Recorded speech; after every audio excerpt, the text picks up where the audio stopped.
Hello guys, तो next part शुरू होता है यहाँ से कि हमें चिल्ड्रंस फाउंडेशन का दिखाया जाता है। आज चिल्ड्रंस डे होता है तो शाओमिंग बच्चों से मिलने आई होती है और इसे देखकर सारे बच्चे बहुत ज्यादा खुश हो जाते हैं। फिर ये बच्चों से पूछती है कि आज मैं आप लोगों को कौन सी स्टोरी सुनाऊं, तो सब बच्चे अपना अपना ओपिनियन देने लगते हैं। फिर टियांगकोंग इसे एक स्टोरी का बताता है तो ये सब बच्चों को वो स्टोरी सुनाने लगती है। साथ ही एंजाओ का दिखाया जाता है कि वो सुंगलिंग के साथ बुटीक आया होता है और सुंगलिंग उसे ड्रेस पहनकर दिखाती है। फिर ये एंजाओ से पूछती है कि ये ड्रेस आपको कैसी लग रही है, जिसपे वो कहता है कि इसमें कोई दम नहीं है। वहीं सामने एक व्हाइट कलर का गाउन टंगा होता है। सुंगलिंग उसे मंगाकर अपने पे लगाती है और उसको पूछती है तो ये उसे पसंद आती है और कहता है कि इसे पैक कर दीजिए। सुंगलिंग पूछती है कि क्या आप ये अपनी गर्लफ्रेंड के लिए ले रहे हैं, जिसपे वो कहता है कि मेरी कोई गर्लफ्रेंड नहीं है और यहाँ से चला जाता है। चिल्ड्रंस फाउंडेशन का दिखाया जाता है कि बच्चों को स्टोरी बहुत ज्यादा पसंद आती है। टियांगकोंग शाओमिंग से पूछता है कि क्या आपके भी पर लगे हैं, जिसपे वो कहती है कि नहीं, मेरे पर छिन चुके हैं, लेकिन मैं कुछ टाइम बाद उन्हें वापस ले आऊंगी। ये बात इसकी डायरेक्टर प्लस दोस्त भी सुन रही होती है और उसे भी काफी सैड फील होता है। फिर ये लोग घर जाने लगती हैं तो टियांगकोंग की मॉम उसे छोड़ने आती हैं और इन दोनों का शुक्रिया भी अदा करती हैं। फिर ये लोग यहाँ से बाहर निकलने लगती हैं कि इनके बराबर से एक कार गुजरती है जिसमें एक लेडी बैठी होती है और वो शाओमिंग को देखने लगती हैं। फिर ये टियांगकोंग की मॉम से पूछती हैं कि वो लड़की कौन थी, तो वो बताती है कि वो शाओमिंग थी। जैसे ही वो शाओमिंग के चेहरे की तरफ देखती हैं, इन्हें वो न्यूज याद आ जाती है कि जब शाओमिंग किडनैप हुई थी। नेक्स्ट सीन में यांगजाओ के घर का दिखाया जाता है कि शाओमिंग और सिस्टर हुआ बैठी हैं और जियांगजी ने यांगजाओ की तरफ से एक गिफ्ट भेजा है। इसमें एक बहुत ही खूबसूरत से सैंडल्स होते हैं और साथ ही एक बहुत ही खूबसूरत सा व्हाइट ड्रेस भी होता है जो दिखने में बहुत ही खूबसूरत होता है और ये शाओमिंग को बहुत ज्यादा पसंद आता है। ये ड्रेस को देख रही होती है कि इतने में यांगजाओ आता है, लेकिन वो वहीं पर रुक जाता है। उसके हाथ में एक बॉक्स होता है और इस बॉक्स में वो ड्रेस होती है जो उसने सुंगलिंग के साथ खरीदी थी। लेकिन उसे जैसे ही पता चलता है कि जियांगजी ने इसे ड्रेस भेजा है तो उसे गुस्सा आता है और वो यहाँ से चला जाता है। वहीं शाओमिंग सोचती है कि अगर ये ड्रेस यांगजाओ को मुझे देनी थी तो उसने खुद क्यों नहीं दी। साथ ही उस लेडी का दिखाया जाता है जो इन लोगों को फाउंडेशन पर मिली थी। वो यांगजाओ और शाओमिंग की किडनैपिंग वाले दिन की पिक्चर्स देख रही होती हैं। फिर वो फ्लैशबैक में सोचती हैं कि जब उनकी आंटी बहुत बीमार थी। फिर वो इनका हाथ पकड़कर इनसे माफी मांगती हैं कि मैंने और मेरे हस्बैंड ने तुम्हारे साथ बहुत गलत किया। तुम्हारा बेटा जिंदा था और हमने उसे किसी को बेच दिया। वो एक सीई नाम की औरत को बेचा था जो बच्चों का बहुत ज्यादा ख्याल रखती थी। तुमने मेरा बहुत ज्यादा ख्याल रखा है और मुझे माफ कर देना कि मैं तुम्हारा ख्याल नहीं रख सकी। ये कहकर इनका इंतकाल हो जाता है और ये इनके हाथ में एक रिंग देती है जिसे देखकर लगता है कि ये वही रिंग है जो यांगजाओ ने शाओमिंग को प्रपोज करते हुए दी थी। नेक्स्ट सीन यांगजाओ के ऑफिस का दिखाया जाता है कि वो अपने ऑफिस में बैठा है कि अचानक से सुंगलिंग आती है। वो कहती है कि बॉस, आप यहाँ पर क्या कर रहे हैं? मैं तो देखने आई थी कि कोई ऑफिस में कोई है तो नहीं। फिर वो कहते हैं कि मैं तो ऐसे ही बैठा हूँ, तुम यहाँ पर क्यों हो? तो ये बताती है कि मैं यहाँ पे ड्रेस लेने आई हूँ और ड्रेस लेकर फिर पार्टी में जाऊंगी। ये यहाँ से जाने लगती है तो यांगजाओ उसे रोकता है और शाओमिंग के लिए खरीदा हुआ ड्रेस इसे दे देता है। सुंगलिंग समझ जाती है कि ये वही ड्रेस है जो इन्होंने मेरे साथ खरीदा था और ये देखकर बहुत खुश होती है। उसे लगता है कि ये इन्होंने मेरे लिए ही लिया था। यांगजाओ के घर का दिखाया जाता है कि शाओमिंग से मिलने जियांगजी आता है। ये इससे पूछता है कि आज पार्टी है तो क्या तुम मेरे साथ मेरी डेट बनकर चलोगी? शाओमिंग इसकी बात का जवाब नहीं देती और इससे पूछती है कि क्या ये ड्रेस तुम मेरे लिए लाए थे, जिस पर जियांगजी हाँ कहता है। तो ये कहती है कि आइंदा मुझे यांगजाओ के नाम से कभी भी कुछ मत देना। जिस पर जियांगजी कहता है कि अगर मैं यांगजाओ का नाम ना लेता तो क्या तुम ड्रेस ले लेती, लेकिन फिर इससे वादा करता है कि मैं आइंदा ऐसा नहीं करूंगा। ये इससे कहता है कि जब से मैं बाहर से आया हूँ ये मेरी फर्स्ट पार्टी है जिसमें तुम मेरी मदद करोगी। फिर शाओमिंग मान जाती है और इसे ये तैयार होने के लिए भेज देता है। रात पार्टी का सीन दिखाया जाता है कि यांगजाओ के साथ सुंगलिंग आती है और इसके हाथ में हाथ डाली होती है और इन्हें देखकर सारे ऑफिस वाले बातें कर रहे होते हैं कि ये दोनों कपल हैं। वहीं जियांगजी भी अपनी कार में आता है और कार का गेट खोलता है। शाओमिंग जैसे ही कार से उतरने लगती है उसका पैर मुड़ता है और वो गिरने लगती है तो जियांगजी उसे बचा लेता है। वहीं यांगजाओ और सुंगलिंग भी खड़े होते हैं तो यांगजाओ पीछे मुड़कर इन्हें देखने लगता है, जबकि जियांगजी शाओमिंग को देखते देखते खो जाता है और कुछ देर तक उसे ही देखता रहता है। शाओमिंग की नजर जैसे ही यांगजाओ पे पड़ती है वो खड़ी हो जाती है। फिर सुंगलिंग जियांगजी से पूछती है कि क्या ये तुम्हारी गर्लफ्रेंड है, जिसपे वो कहता है नहीं, मेरी बचपन की दोस्त है। फिर वहीं यांगजाओ सुंगलिंग को इंट्रोड्यूस कराते हुए कहता है कि ये हमारी ऑफिस की कुलीग हैं और ये बहुत अच्छी हैं। सुंगलिंग शाओमिंग को देख रही होती है और उसे समझ आ रहा होता है कि शायद यांगजाओ इसे लाइक करता है। ये शाओमिंग की तरफ हाथ बढ़ाती है, लेकिन क्योंकि शाओमिंग इसे यांगजाओ के साथ देखकर सैड होती है वो इससे हाथ नहीं मिलाती। फिर इसके ड्रेस की तारीफ करती है तो सुंगलिंग बताती है कि ये मुझे यांगजाओ ने ही दिलाई है। फिर वो यांगजाओ का हाथ पकड़ती है और वहाँ से चली जाती है। यहाँ शाओमिंग ये देखकर बहुत सैड हो रही होती है तो जियांगजी उससे कहता है कि चलो हम अंदर चलते हैं। नेक्स्ट सीन पार्टी का दिखाया जाता है कि यहाँ की डेकोरेशन बहुत ही शानदार है, जिसे देखने से लगता है कि ये एक पूल साइड पार्टी है। यहाँ इनके ऑफिस का सारा स्टाफ मौजूद होता है। सुंगलिंग और यांगजाओ इन्हें अटेंड कर रहे होते हैं, जबकि शाओमिंग इन्हें पीछे से देख रही होती है। फिर जियांगजी इसके पास आता है और इसे ड्रिंक देता है जिसे एक बारी में पी जाती है। वहीं एन का दिखाया जाता है कि वो एक कोने में खड़ा है और सुंगलिंग को बहुत प्यार भरी नजरों से देख रहा है, लेकिन सुंगलिंग को देख के लगता है कि उसे इसकी फीलिंग्स का पता ही नहीं। जियांगजी शाओमिंग को डांस के लिए बोलता है तो ये दोनों डांस करने लगते हैं। और थोड़ी देर बाद यांगजो और सुंगलिंग भी डांस फ्लोर पर आ जाते हैं। सुंगलिंग के दिल में खुद के लिए फीलिंग्स ना देखकर यान बहुत अफसरदा होता है। यहाँ यांजाओ डांस तो सुंगलिंग के साथ कर रहा होता है, लेकिन चोरी चोरी नजरों से शॉमिंग को देख रहा होता है। इसकी ये हरकतें जियांगजी को भी नजर आती हैं और वो इन्हें नोट करता है। शॉमिंग जैसे ही इन दोनों को डांस करता देखती है वो बहुत सैड हो जाती है और वहाँ से वॉशरूम की साइड पर आ जाती है। वॉशरूम में आके बहुत ज्यादा रोती है। इतने में इनकी ऑफिस कुलीग्स आ जाती हैं। वो आपस में यांगजो और सुंगलिंग के रिलेशन के बारे में बात करने लगती हैं। शॉमिंग भी ये सुन रही होती है और उसे ये सुनकर बहुत ज्यादा दुख होता है। फिर वो पार्टी में आती है और शराब पीना स्टार्ट हो जाती है। वो वहाँ रखे सारे ग्लास पीने लगती है, इतना कि वो बहुत ज्यादा ही ड्रंक हो जाती है। ये एक और ग्लास उठाने लगती है कि इतने में यांगजाओ आता है और उसका हाथ पकड़ता है और उससे पूछता है कि तुम क्या कर रही हो। तो शॉमिंग कहती है कि तुम सुंगलिंग के पास जाओ, तुम ही तो चाहते थे कि मैं पार्टी में आऊं, और अगर अब मैं आ गई हूं तो मुझे तुम सैड क्यों नजर आ रहे हो। शॉमिंग की बात सुनकर यांगजाओ कुछ भी नहीं कह पाता, तो शॉमिंग फिर से ड्रिंक करने लगती है। तो यांगजाओ उसका हाथ पकड़ता है और वहाँ से ले जाता है। सुंगलिंग इन दोनों को देख रही होती है और उसे ये बात शायद अच्छी नहीं लग रही होती।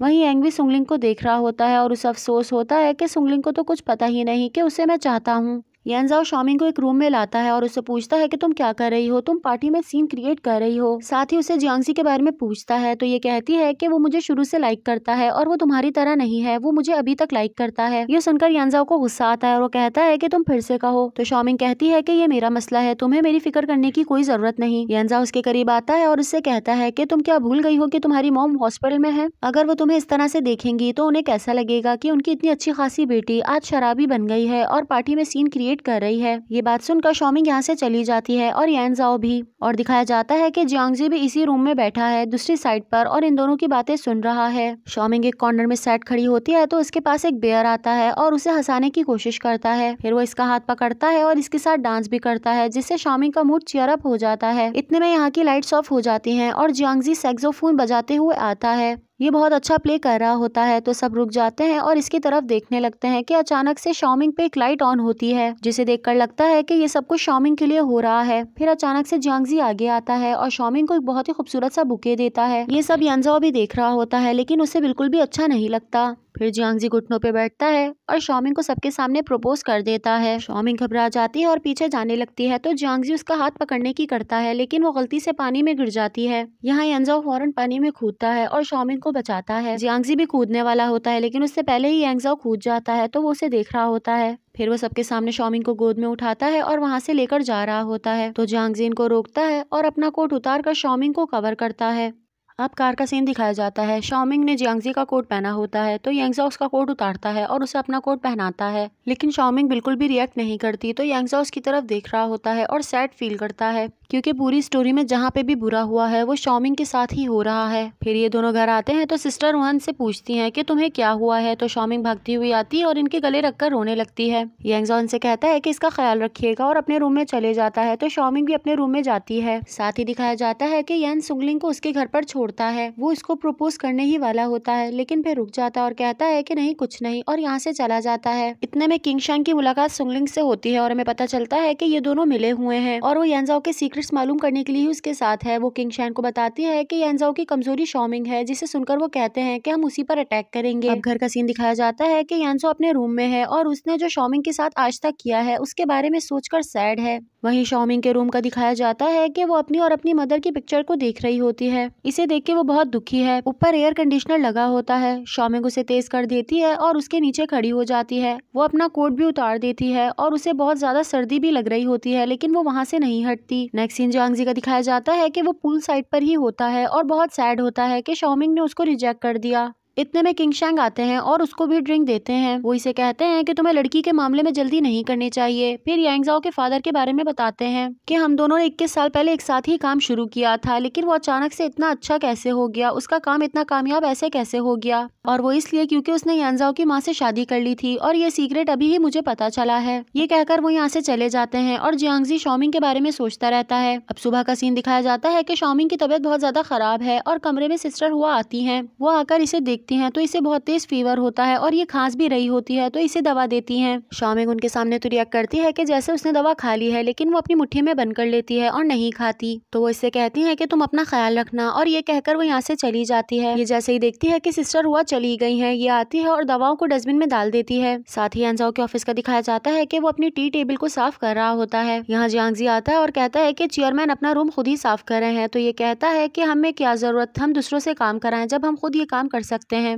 फिर जियांगजी कहता है कि कल मेरी वजह से शाओमिंग को इतना सब कुछ सहना पड़ा, वो अब कैसी है, मैं उससे मिलकर सॉरी कहना चाहता हूँ। जिस पर यांगजाओ कहता है कि वो बिल्कुल ठीक है। जिस पर जियांगजी कहता है कि अब तुम दोनों का रिलेशन नहीं है, और पहले तो मैं बहुत नासमझ था इसलिए मैंने कुछ नहीं कहा, लेकिन अब मैं उसे नहीं जाने दूंगा क्योंकि मैं उसे कॉलेज लाइफ से चाहता हूँ, लेकिन उसने मेरी बात का कभी भी यकीन नहीं किया, लेकिन अब मैं चाहूंगा कि वो मेरी बात का यकीन करे। तो यांगजाओ कहता है कि ये तो उस पर डिपेंड करता है कि वो हाँ कहती भी है या नहीं। फिर जियांगजी जाने लगता है तो उसे रोककर कहता है कि आओ हम टॉपिक को चेंज करते हैं और प्रोजेक्ट के बारे में बात करते हैं। ये लोग प्रोजेक्ट के बारे में बात कर रहे होते हैं कि अचानक से यैन आता है। उसके हाथ में एक फाइल होती है और वो कहता है कि ये बहुत ज्यादा अर्जेंट है। यांगजाओ जैसे इस फाइल को देखता है वो हैरान हो जाता है क्योंकि इसमें काफी सारी मिस्टेक्स होती हैं। फिर यांजाओ के पूछने पे वो इसे ये भी बताता है कि ये सब तब का है जब आपके फादर जिंदा थे और इसके बारे में सिर्फ उन्हें ही पता था, और अब इस बात को किंगशान ही संभाल सकते हैं। तो वो फौरन से कार में बैठता है और किंगशान से मिलने जा रहा होता है कि अचानक से उसके पास कॉल आती है कि शाओमिंग की तबीयत बहुत ज्यादा खराब है। ये सुनकर वो बहुत परेशान हो जाता है और घर आता है। सिस्टर हुआ उसे बताती है कि वो तो अपनी मेडिसिन भी ले रही है लेकिन उसका बुखार ही नहीं उतर रहा। यांगजाओ आके इसके रूम में देखता है तो ये काफी बीमार लगती है और इसे बहुत ज्यादा तेज फीवर हो रहा होता है। उसका फीवर चेक कर रहा होता है कि शाओमिंग उधर हो जाती है। यांगजाओ को कुछ अजीब सा लगता है और वो डस्टबिन में जाकर देखता है तो सारी मेडिसिन यहाँ पड़ी होती हैं। वो शाओमिंग से कहता है कि तुम बड़ी हो चुकी हो और अब बच्चों वाली हरकतें मत करो। फिर शाओमिंग को जबरदस्ती गोद में उठाता है और उसे हॉस्पिटल लेकर जाता है। नेक्स्ट सीन हॉस्पिटल का दिखाया जाता है कि यहाँ पर उसका फ्रेंड बैठा होता है और शाओमिंग का चेकअप करता है। यांगजाओ के पूछने पे वो बताता है कि इसके लंग्स में इन्फेक्शन है,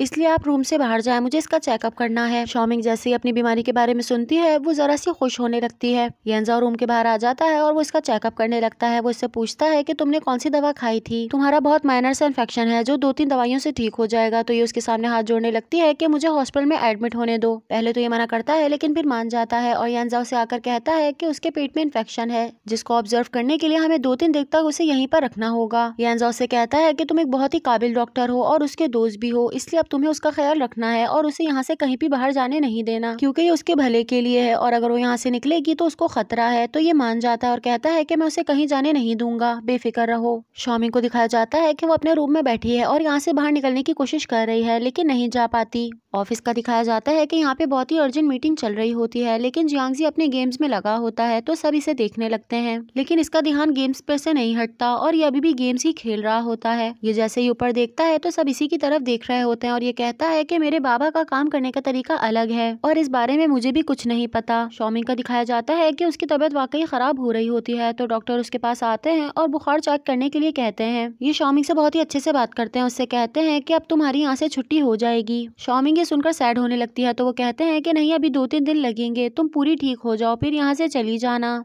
ये दोनों बात कर रहे होते हैं कि इतने में जियांगजी की डायरेक्टर आ जाती हैं और वो डॉक्टर को देखकर हैरान रह जाती हैं क्योंकि ये बहुत हैंडसम है। वो इन्हें देखते हैं और शाओमिंग से मिलने के लिए मना करते हैं लेकिन शाओमिंग उन्हें मिन्नतें करने लगती है और कहती है कि हम सिर्फ 10 मिनट के लिए मिलेंगे, तो ये मान जाते हैं। फिर ये शाओमिंग से बात करने लगती है और कहती है कि तुम्हें एक अर्जेंट चीज दिखानी है।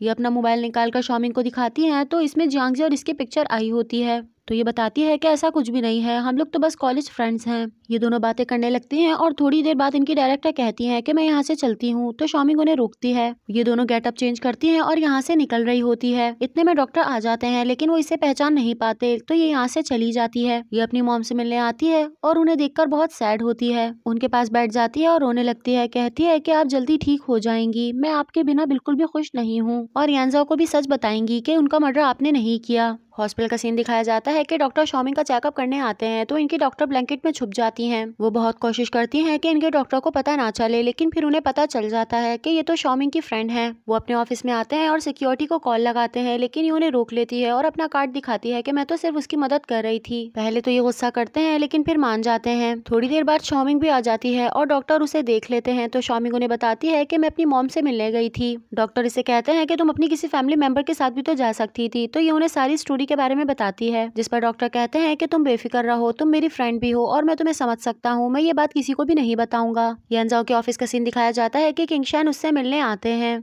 ये दोनों साथ बैठकर चाय पीते हैं और फिर इधर उधर की बातें करने लगते हैं। तो किंगशान अभी रिसेंटली कंपनी में हुई प्रॉब्लम के बारे में बात करते हैं और कहते हैं कि मैं तुम्हारी मदद कर सकता हूँ, लेकिन एक शर्त पर, क्योंकि तुम लाइक और समझदार हो तो तुम्हें मेरे बेटे के साथ उस प्रोजेक्ट पे काम करना होगा। बस मैं चाहता हूँ कि मेरा बेटा भी कुछ सीख जाए। नेक्स्ट सीन हॉस्पिटल का दिखाया जाता है कि जियांगजी शॉमिंग से मिलने आता है और उसके लिए एक बुके भी लाता है जो दिखने में बहुत ही खूबसूरत है। उस दिन के वाकये के लिए इससे माफी मांगता है और इससे पूछता है कि तुम्हारा आंसर क्या है, तुमने अभी तक मुझे आंसर नहीं दिया। शॉमिंग इनडायरेक्टली उसे मना करते हुए कहती है कि हम दोनों अच्छे फ्रेंड्स भी तो हैं, हम वहीं नहीं रह सकते क्या। ये सुनकर जियांगजी यहाँ से जाने लगता है तो शॉमिंग उसका हाथ पकड़ लेती है और उसे शुक्रिया अदा करती है। इतने में यांगजाओ यहाँ पर आ जाता है तो शॉमिंग फौरन से उसका हाथ छोड़ देती है।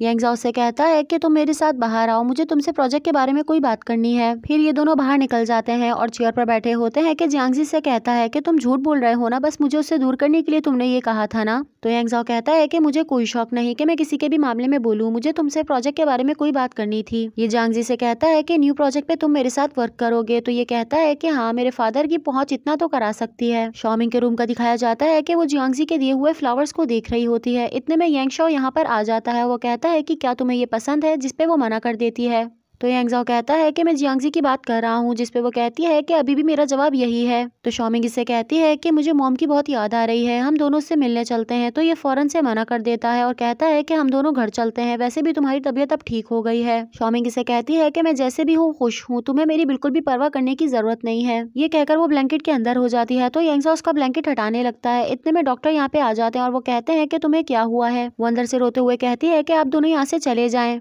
यांगजाओ इसका हाथ पकड़ता है और कहता है कि घर चलो। तो डॉक्टर कहते हैं कि मैं इसे ऐसे जाने नहीं दे सकता, इसकी तबीयत अभी ठीक नहीं हुई है। इन दोनों की बहस होने लगती है लेकिन फिर यांगजाओ मान जाता है और यहाँ से चला जाता है। फिर शॉमिंग अपने डॉक्टर का बहुत बहुत शुक्रिया अदा करती है। सो गाइज, अभी तक के लिए इतना ही। आई होप आप सबको वीडियो पसंद आई होगी। अब हम मिलेंगे नेक्स्ट पार्ट में, जब तक के लिए अपना ख्याल रखिएगा। अब मुझे इजाजत दीजिए। Bye bye and thank you so much for watching.